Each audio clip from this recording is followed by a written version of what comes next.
मैं क्यों लिखता हूँ? ये एक ऐसा सवाल है कि मैं क्यों खाता हूँ, मैं क्यों पीता हूँ।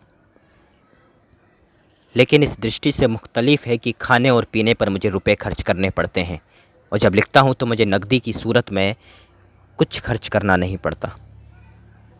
पर जब गहराई में जाता हूँ तो पता चलता है कि ये बात सरासर गलत है। इसीलिए कि मैं रुपए के बलबूते पर ही लिखता हूँ। अगर मुझे खाना पीना ना मिले तो जाहिर है कि मेरे अंग इस हालत में नहीं होंगे कि मैं कलम भी हाथ में पकड़ सकूं। हो सकता है फ़काक्षी की हालत में दिमाग चलता रहे, मगर हाथ भी चलना उतना ही ज़रूरी है। हाथ ना चले तो ज़बान ही चलनी चाहिए। ये कितनी बड़ी ट्रेजेडी है कि इंसान खाए पिए बगैर कुछ भी नहीं कर सकता। लोग कला को इतना ऊंचा रुतबा देते हैं कि इसके झंडे सातवें आसमान से मिला देते हैं।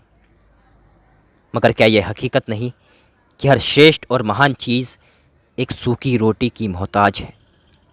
मैं लिखता हूँ इसलिए कि मुझे कुछ कहना होता है। मैं लिखता हूँ इसलिए कि मैं कुछ कमा सकूँ, ताकि मैं कुछ कहने के काबिल बन सकूँ। चक्की पीसने वाली औरत जो दिन भर काम करती है और रात को इत्मीनान से सो जाती है, मेरे अफसानों की हीरोइन नहीं हो सकती।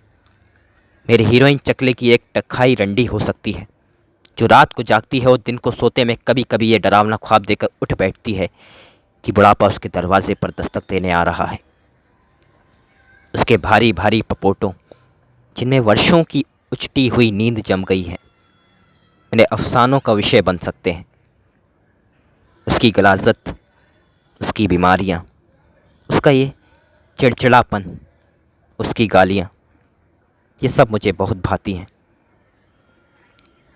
शहादत हसन मंटो लिखता है इसलिए कि एक खुदा जिसका बड़ा अफसानाज और शायर नहीं, ये उसकी अजीज़ी जो उससे लिखवाती है। मैं जानता हूँ कि मेरी शख्सियत बहुत बड़ी है और उर्दू साहित्य में मेरा बड़ा नाम है। अगर ये खुशफहमी ना हो तो ज़िंदगी और भी मुश्किल बन जाए।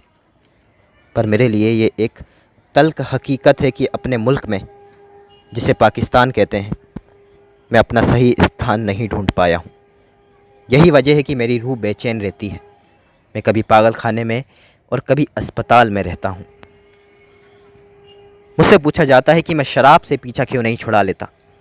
मैं अपनी ज़िंदगी का 3/4 हिस्सा बद परहेज़ियों की भेंट चढ़ा चुका हूँ। मैं समझता हूँ कि ज़िंदगी अगर परहेज़ से गुजारी जाए तो एक कैद है।